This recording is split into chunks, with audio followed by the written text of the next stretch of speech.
The advantage of, as you well know, the advantage of living on the border is you get these two realities that are very Right. distinct and Yeah. opposite worlds.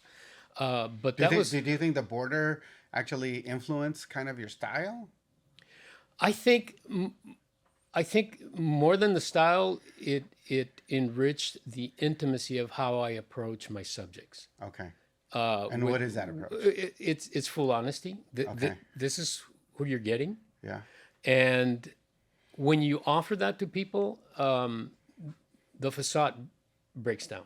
Okay. So you're trying to get at the core of the person and your subject, right? Uh huh. And people almost immediately trust me.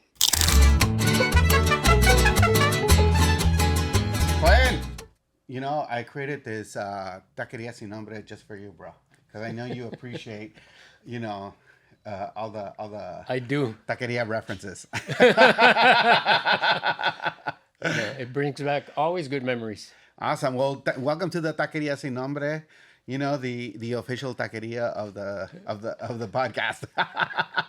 Taqueria sin nombre, I love it. See, see. Well, thank you, Mando. It's a privilege. Yeah, yeah. And it's a testament to our years of friendship. That's right. That's right. So, mira, today we're going to talk about the real deal tacos and tequila, not this gimmick thing, right? And of course, that's why I was like, you're the one that we got to get Joel for this episode.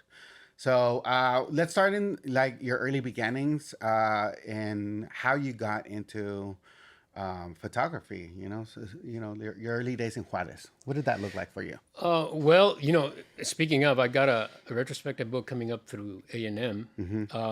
And the intro to that is exactly that. Like, Okay. what is it that shapes you or influences you in life that you eventually become? And in Juarez, my uncle, mi tío Chico, worked in a studio, a photography studio, and he was a retoucher. Okay. So think about a 5, 6, 7-year-old walking into that cavernous, dark studio with a light box. Yeah. And my uncle was there kind of, going at it. And, my mind goes to that time frame. And for me, it was like this magical place that something was happening, but I didn't understand it. All I could see was like this negative version of reality in a negative in a light table, and him with very, very fine pencils retouching the negative, which is obviously way before Photoshop. Yeah, yeah. And so he was very good at it. So that was my first exposure to that. And the other sort of kind of epiphany that I had in Juarez was at my grandmother's vecindad. And we were playing hide and seek. I hid in a box, and everything obviously went dark. Yeah. But in the box, there was a hole at the corner. And as I sat there still within darkness, there was this image of the outside world projected into the side of the box. So basically, I was looking at a camera obscura without me even knowing. Oh, wow. And that discovery just stayed with me for a lifetime. Again, it's kind of a child epiphany. Yeah. And what is that? What was I looking at? But just the projection, the magic of that projection from the outside world into this dark space, not knowing that was a camera obscura. That's basically how cameras work. Right. Was a discovery that I eventually appreciated as I became, older. So by the time I got to high school, I was doing the yearbook. Yeah. Órale. The yearbook, and from the yearbook, I went into college, and my part-time job was photographer for the newspaper, for the campus newspaper, and that got me a bunch of awards along the way, and those awards got me in an internship at the El Paso Times. Okay. At that time, I was a business major, and I always was attracted to the photography part of it because it was fun and it was magical still. So I eventually ended up double majoring in business administration in case the journalism part, Sure. failed. So I majored in journalism, not photojournalism, because they didn't have a program yet. Okay. So I'm pretty much self-taught Yeah. when it comes to photography. And I did the business part of it for about a year. Okay. and hated it. So, Yeah. but in between the internship at the El Paso Times, I got married. I started working, Yeah, yeah. and they called me for for a job, and I never looked back since then. Okay. So I did 10 years at the Times. Yeah. Fabulous grounding in terms of a reality check on life itself. Okay. The advantage of, as you well know, the advantage of living on the border is you get these two realities that are Right, very right, right. distinct and Yeah. opposite worlds. But Do you that think, was, do you think the border actually influenced kind of your style? I think, I think more than the style, it enriched the intimacy of how I approach my subjects. Okay. And With- what is that approach? It's full honesty. Okay. This is who you're getting, Yeah. and when you offer that to people, the facade breaks down. Okay. So you're trying to get at the core of the person and your subject, right? Uh-huh. And people almost immediately trust me, and that's the critical part. Yeah. They have to trust who's in front of you, right? Right, right, right. And that exposure to poverty, because we come from poverty. Right. There was an immediate connection with people of all sorts. Right. What college gave me was the ability to deal with, say, another strata of society. Sure. But what growing up on the border gave me was the ability to relate to the people where we come from. Yeah. And at the heart of it is trust. Yeah. And once you get the trust, they offer their souls to you. Yeah, In a very open way, as you well know. Yeah. Yeah. You Yeah. know, For sure. gente de corazón. Sí. And they offer, and not that I take advantage of that, but that's my job is to record that onto, Yeah. back then Yeah. film. And because you gain that trust, and they open up to you, if you Yeah. will, ¿verdad? Yeah, Yeah. absolutely. And then you take out the arrugas, wrinkles for you non-Spanish folk. Yeah. Yeah, that's true. Yeah, yeah. So, fast forward to Austin when we met, right? Yeah. In the streets, I was like, I got this thing. We want to write about taco journalism. Yeah. I had a little Nokia phone. Yeah, that's right. You did. Yeah. Yeah. I remember And then that. that's when we met. We met at I think at a photo shoot, and then we basically went on a taco hunt. Yeah. Yeah. Well, what would happen? I read your writings. Oh, yeah. What you were writing, and then as soon as I read it, Really, what about my writing inspired you? it's called Barrio Speak. So I immediately connected with that because I knew you were from. Just by reading your stuff, I read, this guy's from the barrio, and he's probably from El Paso. That was my guess. Oh, okay. And as it turned out, it's true. It's true. Yeah. It's true. So that was an immediate connection. Yeah.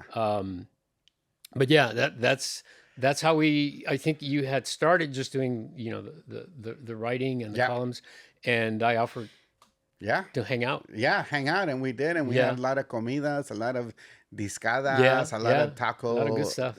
Journalism, and then there was this opportunity, I think, that you were sharing, and at the same time, I had a relationship with Don Julio. Yeah. Right. And Yeah. I think yeah. it's kind of like that happened. But you were like, I want to go do this project, and tell us about your book and the project and how it kind of came to be. Well, there's a couple of layers there. You did invite me to that tequila tasting. It was a tequila tasting, I with, think. with Yeah. Don Julio, with Enrique Yeah. de Colza, who Yeah. at The master who distiller. ended up being the master distiller Right. and gerente general, the general manager for Don Julio. Mm-hmm. And I don't know if you remember, but there were only maybe 6 people at the table, and we started a side conversation on bulls. Mhm. Oh yeah, and, that's and right. I said, well, I'm not a bull aficionado. I mean, my dad used to take us to bullfights on Sundays and so forth, but I wasn't a fan. But I told him I had a series that I had started years ago on the brave bulls of Spain and Mexico. And that's when he offered, he offered to invite me to his best friend's ganaderia of brave bulls outside Guadalajara. And my alarm system went up because in that world, it's a very tight knit society. So it's really hard to get access to. Yeah. Very difficult. Unless you're an insider, you don't get in. Right. So as he's handing me his business card to follow up on the ganaderia, in a split second, it occurred to me, like, what do I know about tequila? I've grown up drinking it. Sure. I'm not a heavy drinker, but Yeah. I appreciate it. And as a Mexican, I should know what that world's about. Right. And in that split second, I realized that I was ignorant as 80% of the population is in terms of tequila in the U.S. Yeah. Like, where does it come from? How is it made? Yeah. So that sparked like an immediate curiosity as to maybe I should explore that world before I go to the ganaderia. And that's what I told him. What if I show up to your distillery and do a photo essay? That was kind of the limitations of my thinking there. And as it turned out, I went home, I started researching the subject of tequila, and I realized that there were no books to date, no photo books dedicated to tequila. There was one by Doug Menuez, which is a black and white photo book, but it was kind of half photojournalism and half models, some pretty models out in the field and so forth. And I said, well, that's nice, but that was it. Yeah. I didn't find any color, not in Mexico nor in the U.S., which was an overwhelming surprise to me. How can that be? So then I started thinking, well, maybe a book, I'll go there. I started thinking, like, well, if I go to Don Julio, what if? Why do I don't have enough material? I should have a plan B. Yeah. And my plan B was a list of distilleries, both the founding distilleries and artisanal distilleries. Yeah. And I would just knock on their door and say, hey, I'm here. I'm going to do a book, which is a lie. Yeah. At that time, I didn't even think that was possible. Yeah. So that's what sparked it. What sparked it. And the other layer is I was having a really bad year as a freelancer. Yeah. And I needed an out. Right. I needed to revisit the Mexico of my childhood. Right. So there was that layer, like, really kind of getting my attention. Like, if I go to Mexico, I'm going to go to these villages that really represent old Mexico. Sure. And this is me just by looking at images and so forth. Like, my God, I haven't seen this. I haven't seen that in a while. Are these places still there? Right. As I knew them. And that was a big part of the allure. Is like, I need this for myself. Yeah. To visit the Mexico that I love and that I know, and see if it's still there. Yeah. See if it still exists. Right. And to my surprise, it was just a wonderful trip. Yeah, beautiful. And so tell us, like, what are some of the things that you learned along the way with the book? And then we'll kind of get into the different styles of tequila. Well, I think primarily it's a very laborious process, like like wine is, and the aging. It's a long process. Yeah. But I think at the core is the story of mestizaje. Tequila, of all things, represents mestizaje. And that's who you and I are. Right. We're kind of the best worlds of the indigenous, Mesoamerican and the Spaniard. Sure. That's the way I see it. Because my dad, if you look at my dad, he's, Tarahumara face. Yeah. And I'm 35%, Tarahumara. And then you look at my mom and she's totally Spaniard, from a Spanish father. So tequila represents that. That coalescence of two worlds, the Aztec Mesoamerican and the Spanish world. It's deep rooted in history. Think about it. The Mesoamericans have been using agave for 10,000 years as a source of as a source of food, nutrient, shelter, wardrobe, et cetera, et cetera. So it has had an enormous influence in that culture. And then they had already started exploring the pulque experience from the agave. In other words, an alcoholic beverage. Sure. And that was just fermented. Yeah. So by the time the Spaniards come into Mexico, post 1519, they see that this drink, which at that time of the Aztec period, it was mainly consumed by the priests for religious purposes or ceremonial purposes. The general public did not consume it. Okay. Aguamiel, when you extract the aguamiel from the agave, which is kind of the century plant looking agave, it's not the blue agave from tequila. Right. When you extract it, that was a nutrient that they would give to children because it's sweet and it's very nutritional. Yeah. So, but if you leave it, I guess they discovered this by accident. If you leave it long enough, it'll ferment. Yeah. Just from right. airborne, yeast. It'll start fermenting, and then they discovered that you could drink this stuff and get a buzz. That's it. Yeah. And so when the Spaniards see that, they say, "Oh, there's something here." Right. And they obviously fuse in the Arab technology of distillation, which belongs to the Arabs. That technology belongs to them. Obviously, it gets to Spain. Right. In the period of the Arabs conquering Spain. Yep. And they leave that behind. Yeah. By the way, they also leave the guitar. Ándale. And a lot of other things, but yeah. that we don't acknowledge or really realize. Yeah. How much worldly we really are. Yeah, for sure. For sure. The African influence, the Arab influence, and then this is who we are. And then Right. here we have this indigenous. So anyway, it's a beautiful world and existence, what we represent. Yeah. It is pretty rich. It is pretty deep. Yeah, it goes deep. And most of the time when you think about tacos and tequila, it does not go deep. No. Right? No. So how do you think like the U.S. market really kind of, in a sense, took that from, well, we at the core, we're a capitalist country. Sure. And we're driven by profit. Mm-hmm. And the tequila market in the U.S. dominates the exports for tequila from Mexico to here. Mm-hmm.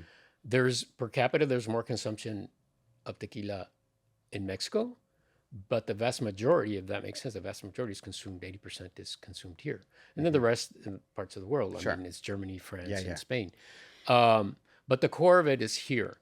How did that happen? I think people started appreciating. Here's a little breakdown, historical breakdown. Tequila doesn't really gain its popularity in Mexico until the Mexican Revolution, and this overlaps a little bit into the U.S. because during the Mexican Revolution, only the elite would drink cognac, brandies. Okay. Right? And la gente, el pueblo, they only had tequila. They only had tequila. So tequila was not, the brandies and were not accessible to the general population. Okay. So they had tequila. So a big symbolic metaphor to the Mexican Revolution is the fact that tequila becomes emblematic of the fight. Yeah.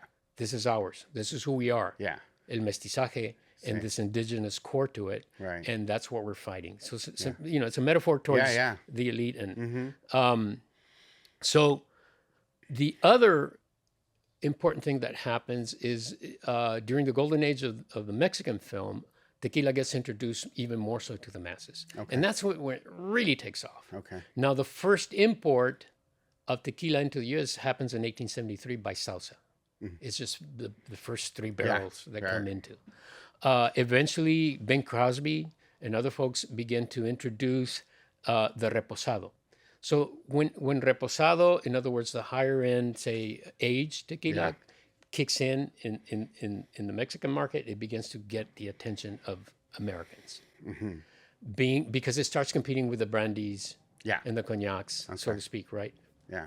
or the Scotch Right. or the whiskey and bourbon and all that, Yeah, right? yeah. It starts competing because it has traction. I mean, it has not only an enormous history and a legacy, but it has something very unique. Mm. I mean, think about it. This is like 10,000 years old. Yeah. The blue agave, the blue Weber agave, which is what tequila is based on, it begins to be domesticated and grown by indigenous populations like 3,500 years ago. Wow.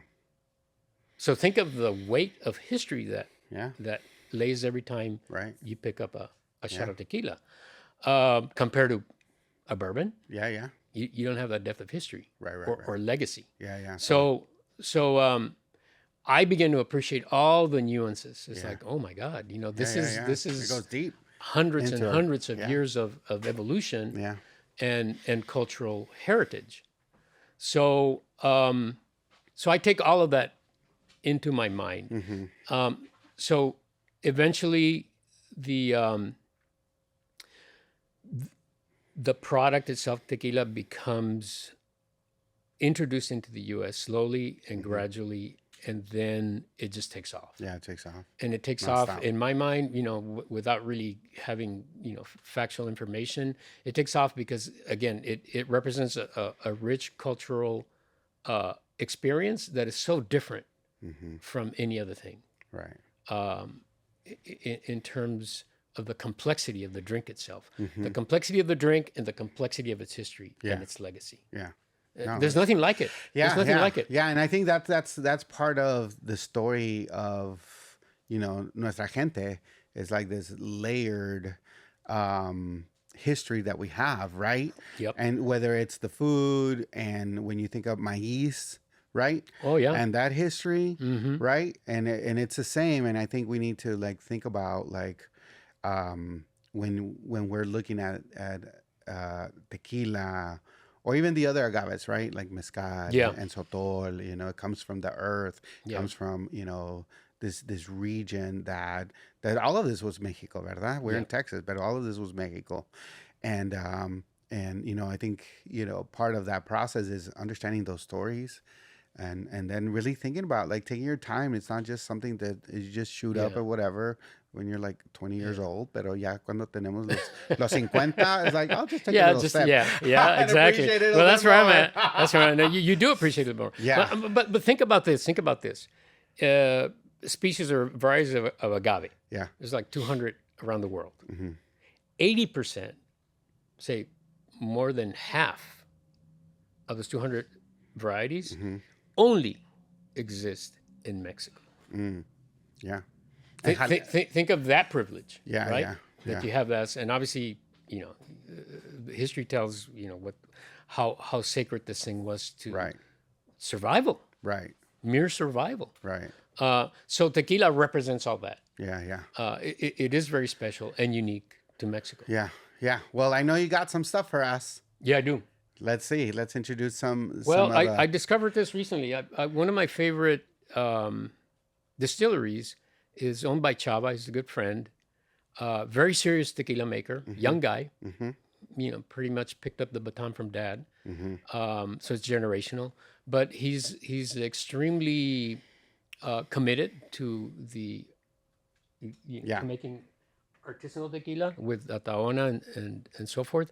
And this one I just discovered, it's Agua Sol. Now I have to admit it's not the prettiest bottle nor the greatest name, but the drink is pretty good. Okay.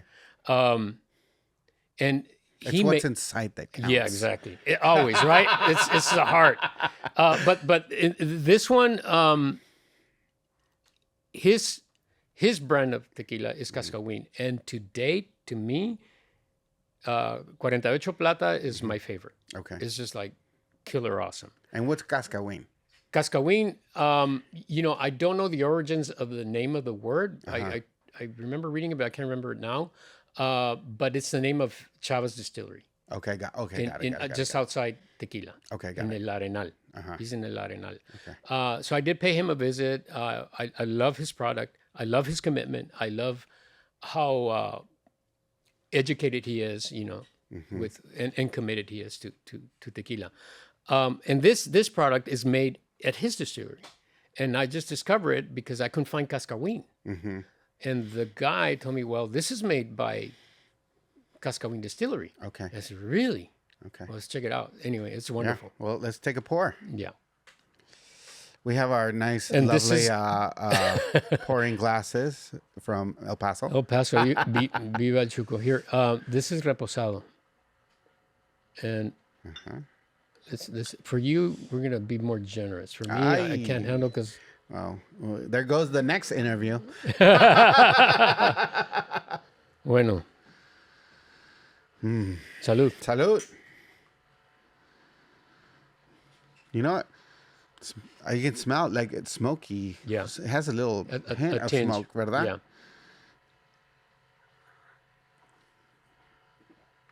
Now, I didn't know how to taste tequila until I ran into the security guy. Again, when I did this first trip, I was just knocking on doors. And they would say, like, do you have an appointment? And I said, no. Yeah. And then, well, who brought you here? I said, I'm just here, working on this project, and it may turn into a book or not. And nobody was at the distillery. So he took us around and literally got plastered with a security guy. Oh, my God. But, I learned a few things from him in terms of tasting, right? All right. But a lot of this is like any other elixir where oh, that. Ooh, this is good, isn't it? You gotta tell us. So if you think it's bad enough, we need to stop. But if it doesn't, it's not bad enough because he can hear. So what we're hearing is different than what you said. That's really big. Is that your ear? Yeah. It's off. It just keeps rattling. Takes a while to. I think it's like it's like pumping the water out. Oh, okay. Yeah. The condensation. If you turn it off, it's also like pump out. Yeah. Huh. But this is the longest it's pumped for. Good timing. So the next section we're gonna do. And throw the label out towards the camera. Oh, okay. Oh, throw it out. On or there? Yeah. So that there's a camera right there. Oh, okay. Yeah. So the next section, what we're gonna do is tell us the 3 styles Of tequila. of tequila, and then what this one is, and then we'll go to the next one, then the next one, and then I'll ask to bring the. Well, I tacos. should have started with blanco, but that's okay. Okay. You start over. Yeah. Can I get a cup so we can do an outpour? Oh, mira. Oh, there. Well, I just got a little bit. Bueno pues. Oh, that's good. Well, anyway, I'll start with the blanco. Okay. Let me set 'em. Yeah. Blanco, And rosado, añejo, and cristalino. Okay. yeah. Dale, So we're gonna bring the blanco first. Okay. Now I'm not gonna drink because I'll be plastered by the end. Yeah, just do a little Sip, yeah. A little like Yeah, drop. yeah. No, see. Okay, so we're good? All right, perfect. All right, so walk us through some of the tequilas you brought. Okay, well, I brought a blanco, and a blanco is pretty much straight out of the still. No aging whatsoever. aging, right. So it is what it is. Yeah.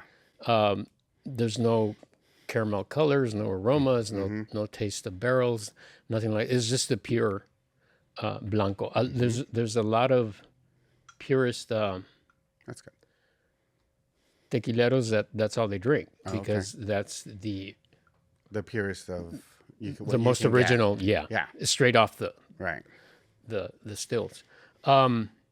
So there's not a lot of complexities, although Enrique de Colza just gifted me, unfortunately I drank it all, Lost Explorer. He left on Julio, and he just launched this brand of tequila, Lost Explorer, and it's Blanco. And it's almost like if you're drinking a reposado. But Okay.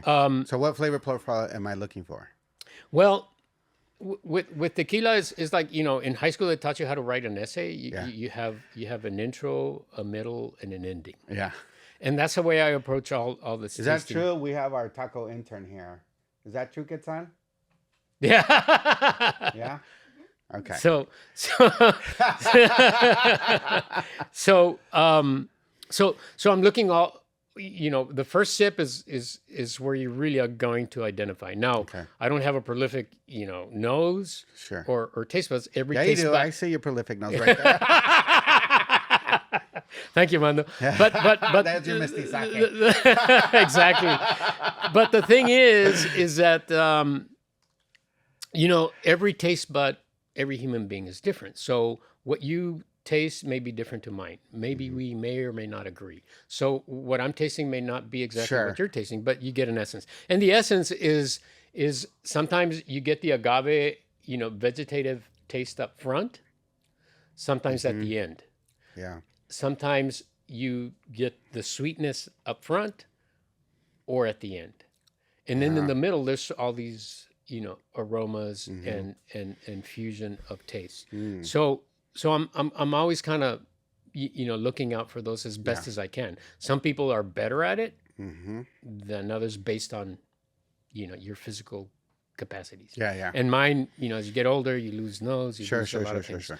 Okay. But that's what and this is just crisp and clean. Yeah, super crisp, super clean, but you get taste the notes of just kind of like you can feel it like even the tingling around your mouth, And right? if you pay attention, at least on this one, it middle ground is sweet, and then it ends with a lot of agave notes. Yeah.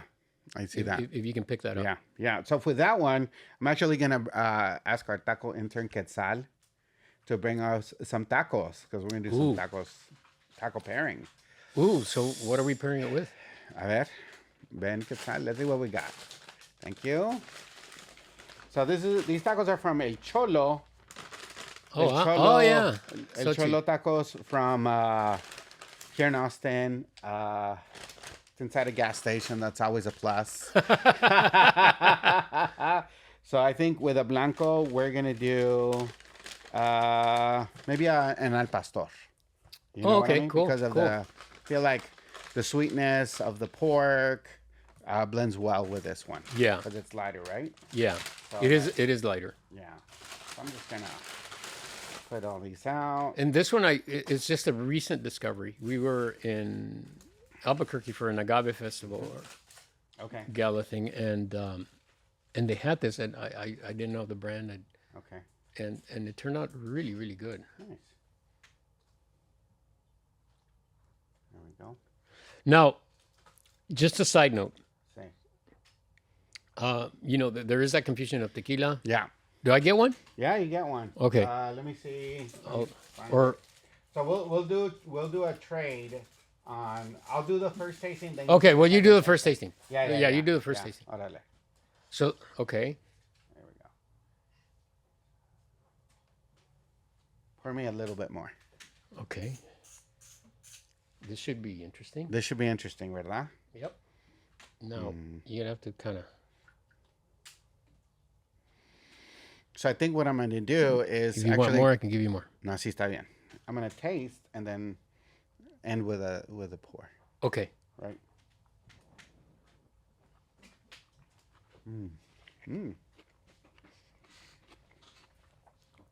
Now I'll be curious to see what influence the blanco has on your taste buds Okay.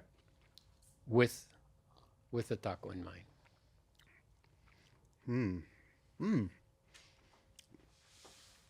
It definitely accentuates the sweetness of the pork. Oh, really? With that piña. Oh, You know wow. what I mean? Wow. Okay. Yeah. So that's interesting. Because usually, like you're having drinks and whatever. And sometimes if you're sipping, then you're sipping, right? But Yeah. when you pair it, it's like, okay, that makes sense. Yeah. You know? But it still kind of keeps it light. That's good. All right. Next, you want what some else more? we got? Okay. No. So we're gonna go, and for me, the middle ground of tequila is reposado. Okay. So we're looking at, again, there's no aging in blanco, right? There is no aging. And reposado is 2 months to a year in barrel. Okay. Right? Could be oak, American oak. In some cases, bourbon Okay. barrels. But anyway, reposado is my go-to because it's the middle ground. Yeah. The more you go to añejo, extra añejo, you're kind of leaning towards the brandies of the world. You know, it's heavy on body, sweetness, and barrel wood, notes.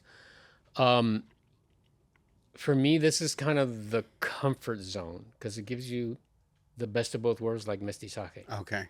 You know. Yeah. All right. Let's do it. Let's see. So with reposado, I'm going to go with the carne asada. And then remember, reposado obviously going to have those notes of caramel. The sweetness can be light or heavy. And for me, it's just the perfect medium, the perfect zone for tequila. And I usually drink it neat. Right. Well, that's good at taco. I mean, tequila aficionados should. Yeah, exactly. No shots here. So what is this? So I think the reposado, a good one is the carne asada, right? Oh, wow. Because you kind of have that, when you think about a carne asada or even bistec, thinking about kind of what those flavor profiles bring out, right? Smokiness, a grill, backyard, all that, and so I think really looking at that reposado, that kind of blends in well. So you let me know.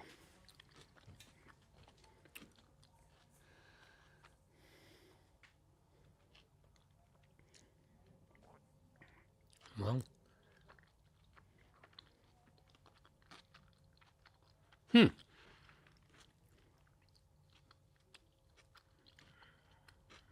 Well, I'll tell you what.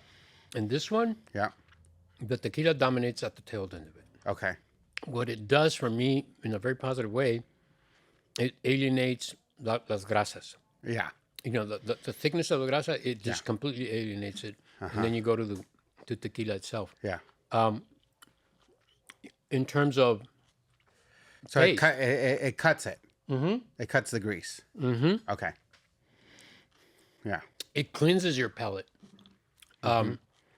In this case, I think the taco is really good, Yeah. but it cleanses the palate and leaves you with the tequila as a dominant factor. In Nice. terms of the caramel, the sweetness. Yeah. It's almost like, taco and dessert at once. Yeah. Love That's that. how I feel it. It may be different for other people. Yeah. No, I think it should be that way because you don't want to just eat and have your drink and having one flavor dominate. Yeah. It's like this experience of drinking and eating should be the pleasure of what are the flavor profiles of a carne asada, the cilantro, the cebolla, the smokiness, but as well as the tequila, right? And those flavors that kind of come through. Yeah. I like that. I like that approach. I found it that it's rewarding to end with the tequila profiles.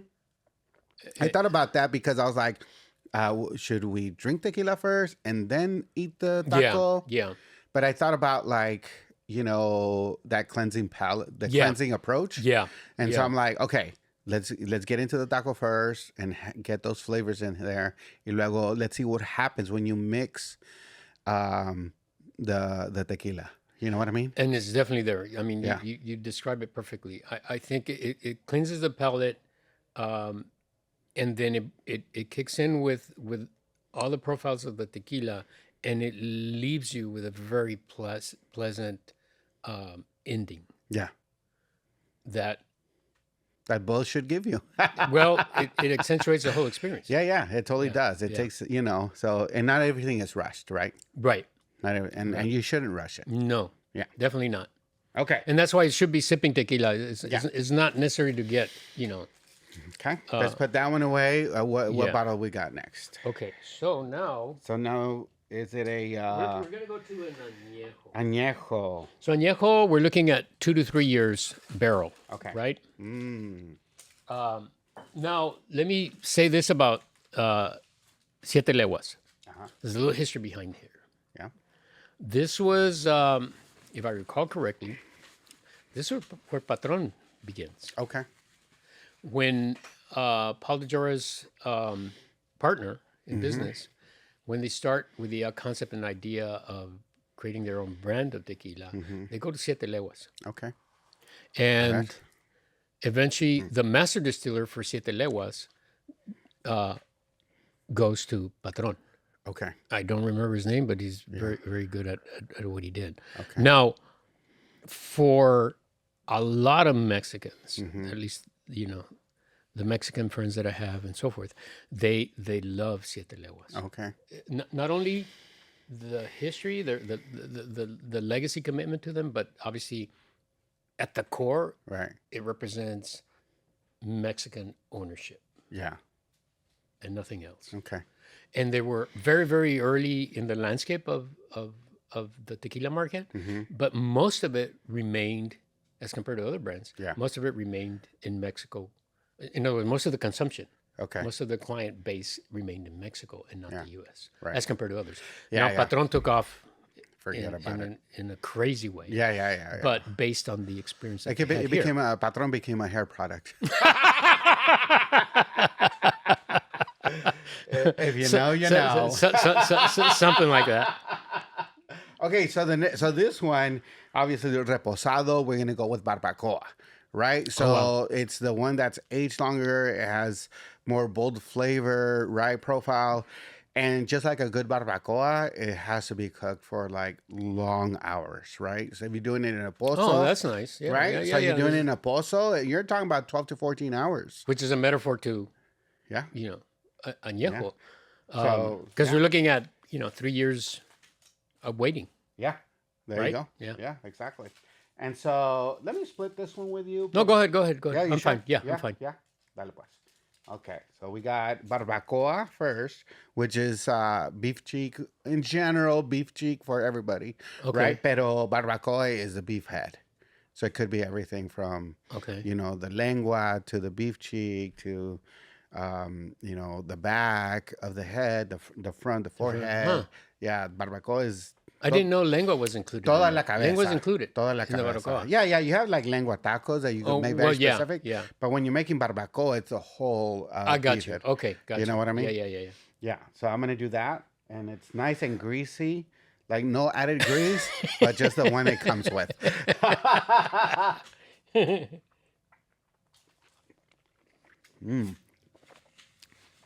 Now I'm curious to see what. Yeah.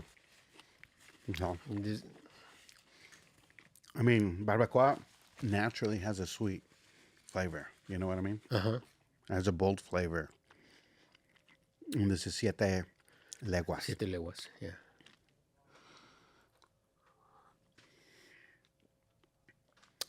Oh my God! Wow. It is a wow, isn't it? Yeah, it is. It extends, I think, This is nice. the richness. It extends the richness. I mean, I think they all.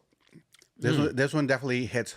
This one definitely hits. This is, at least this tequila is the best of both worlds. Yeah, You got very pronounced notes of barrel yeah, and very pronounced notes of agave. yeah. Very well balanced. Yeah. Very well balanced. I could taste. It's almost like it just kind of has that.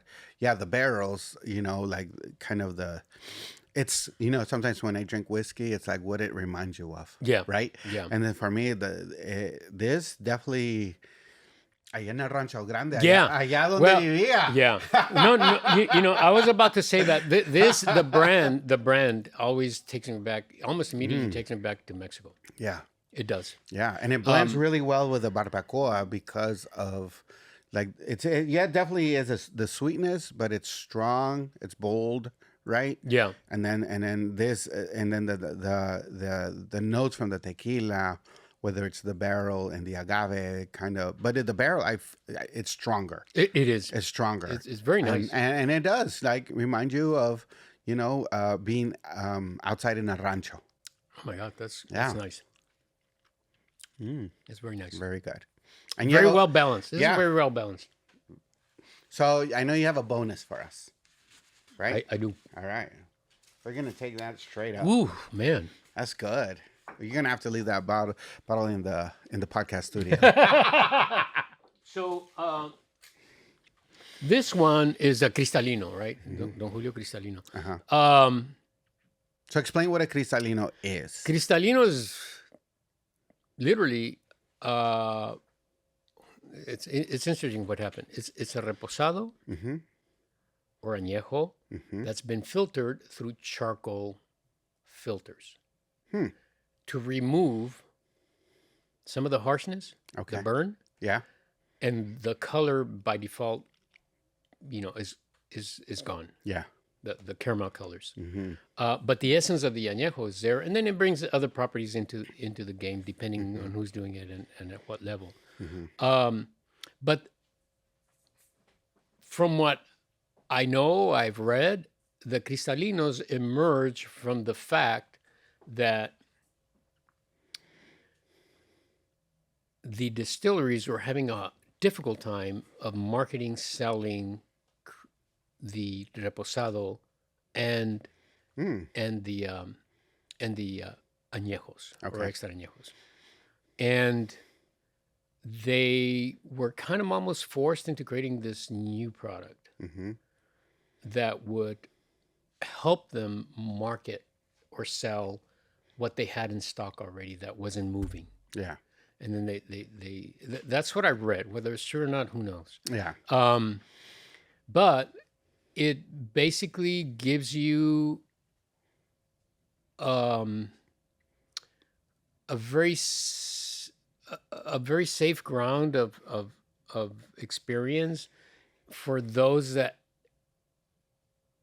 may find a blanco very offensive to their palate. Sure. Another very strong. Yeah. So this is like incredibly smooth. Okay. But the only potential drawback is that it loses some of the core agave properties of the taste. All right. But for, say, an American palate, it can be very welcoming. Okay. All right. Let's do it. And I'll be curious to, I've actually had some of this last night. If I can get this to pour. Sometimes this thing gets a little stuck. Yeah. And I know you can tell from a tequila aficionado, you always bring like bottles that are like half drunk. Well, believe it or not, this is my personal stash that I've been working on for a couple of years. Like if it was like anybody else, they would bring like a fresh bottle, unopened. I'm like, This is at the tail of it, and a lot of these have been, some have bought, some have been gifts. That have come along as the way. they should be. Salud. Salud. So. Yeah. If you notice, it's very flat all the way through. Oh yeah. It's very safe. Super safe. Yeah. People will be like, "Wow, this is the smoothest tequila I've ever had." Exactly. Yeah, that's for the beginners. Well, the price is not for beginners. But the price is not for beginners. Yeah. But it's a different experience. I've had others that are. I'm getting a sweetness to it too. Yeah, at the very, very end. At the very end. Very end. Yeah. Yeah. So basically, you're drinking a filtered reposado that's going to remove some of the nuances of roble, of the barrel. Yeah. And the color. Mm-hmm. Some people, the connoisseurs of tequila, they really don't like it because it erases the core of what tequila should be. What it is, right? But then, there's a market for it. Yeah. There's a market for everything, right? Yeah. All right. Well, with that, Joel, is there something that you want to just share that, for people out there looking at tequila or agave, that you want them to know? Well, as a Mexican, obviously I grew up in the U.S., I have incredible appreciation of my culture and my people that will never be erased. I try to be an American as hard as I can, but I failed. Americanized. Sí, I'm sorry. sí. I've tried multiple yeah. times to be Americanized, Sure. and I've never succeeded. Yeah. Um, I don't know if that's like something that you need to do. well, Right? for me, it just comes natural. Half of my childhood, adolescence, high school, college was spent in Mexico. Sure. The other half was in the U.S. Right. So at the core, I appreciate everything of where I come from. Porque somos de aquí y somos de allá. Yeah. So it's very special and very rich. It's a very, very, very unique and rich experience. And when I drink tequila, I think of it always takes me back to Mexico and its people. And now that I've explored all of that through the book, the landscapes. Right. The landscapes are absolutely gorgeous, which people don't realize how beautiful Mexico can be or is. Yeah. But one of the core, thoughts that I have when I drink tequila, I always think of the jimador. The jimador, in my mind, is the hero of tequila. The reason being, he's at the very bottom of the production. But without him, there is no tequila. Yeah. It's very hard labor. They're like, in my mind, they're real men. Well, explain what a quemador does. A jimador is the harvester of the agave.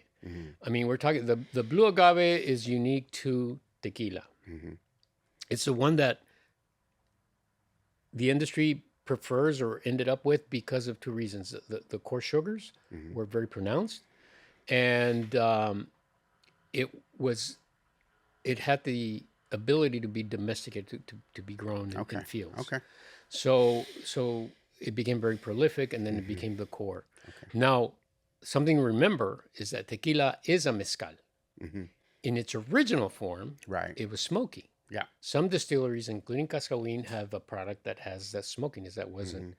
Why? Because the agave was cooked in earth pits, Right. with charcoal ashes and so forth. So it that smoky flavor remained. So the smokiness of tequila ends when Salsa introduces the steam oven, mainly to increase production and sales. Sure. Productivity, efficiency, basically what it comes down to. So that is gone. That profile of the smoking is gone. Yeah. Again, some distilleries are bringing it back, but most of it has disappeared. So, in essence, you're drinking a mezcal. Right. And So a tequila is a mezcal, correct. but a mezcal is not a tequila. Correct. Hey, that's just like whiskey. Yeah. Well, basically, it's the process that has changed the dynamic. Okay. Dale, pues. But at the core, I think the jimador is a harvester. He's the one that has the core of the heavy labor, the deleafing the blue agave, and then carrying these, heavy piñas and loading them onto vehicles. They're the heroes, I think, of tequila, because without them, nothing happens. Exactly. Right. And I could go on, but there's an experience that I had with jimadores, a taco session out in the fields of agave that I'll never forget. Okay. They gathered 3 piñas, started a fire, laid a comal on top, and then tortillas and the carne. Oof. I mean, That's it? it doesn't get the tequila experience doesn't get better than that. Yeah. Totally. And I'll never forget that, with sharing that meal with the jimadores. But another note on the jimadores is that they use the koa. The koa is like a spear. It's a round, Like semicircle kind of half moon that. spade. Yeah. And they use that to deleaf, Right. the agave. That tool is of Aztec origin. So imagine the legacy in the years that has never has never been phased out of Right. of the tequila world, Right, the right. pulque world, Yeah. and so forth. Of existence, in Yeah. a sense. Yeah, of the history of the Mesoamerican, specifically the Aztec civilization. So that is a a tool that was gifted and that remains still to this date. Yeah. So for me, anytime I drink or sip, it's an homage to them, To the jimador. to the labor Wow. behind. Salud. Salud, Salud. Here's to the jimadores of Mexico. que vivan. Salud. Salud.